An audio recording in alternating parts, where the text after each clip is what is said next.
Ukraine যুদ্ধ বন্ধে জোরালো কূটনৈতিক তৎপরতার মধ্যে চুক্তিভিত্তিক সেনা নিয়োগ দিচ্ছে রাশিয়া। শারীরিকভাবে সক্ষম 18 থেকে 65 বছর বয়সী যে কোনো রুশ নাগরিকই যোগ দিতে পারবে সেনাবাহিনীতে। মাসিক বেতন সর্বনিম্ন $2600।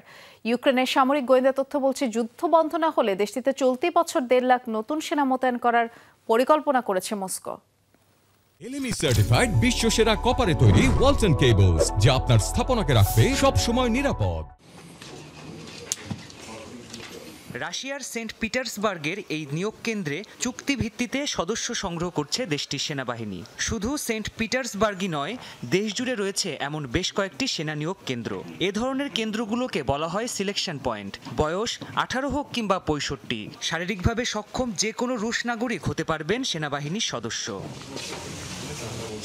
প্রার্থীদের শিক্ষা, পেশা ও পূর্ববর্তী সামরিক অভিজ্ঞতার ভিত্তিতে বিভিন্ন পদে নিয়োগ দেওয়া হবে তাদের। চুক্তিভিত্তিক এই সেনাদের এককালীন $31,000 দেওয়া হবে, আর প্রতি মাসে সর্বনিম্ন বেতন ধরা হয়েছে $2,600। চুক্তিতে সই করার পর প্রশিক্ষণ ও পরবর্তী দায়িত্ব পালনের জন্য বিভিন্ন সেনা ইউনিটে পাঠানো হয় তাদের। সম্প্রতি ইউক্রেন যুদ্ধ বন্ধে জোর তৎপরতার পরও কেন নতুন সেনা সদস্য সংগ্রহ জারি রেখেছে রুশ বাহিনী? ব্রিটিশ প্রতিরক্ষা মন্ত্রণালয়ের বরাত দিয়ে আল জাজিরার প্রতিবেদনে বলা হয়, দীর্ঘদিন ধরে চলমান যুদ্ধে 5 লাখেরও বেশি রুশ সেনা নিহত হয়েছে। সে সংখ্যা পূরণেই নেওয়া হতে পারে নতুনদের।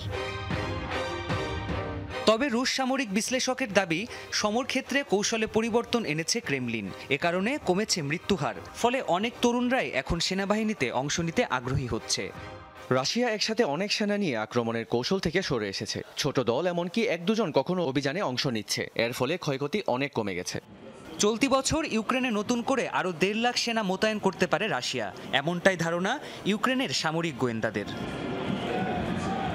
প্রাণপ্রতিম কুণ্ডু, যমুনা নিউজ।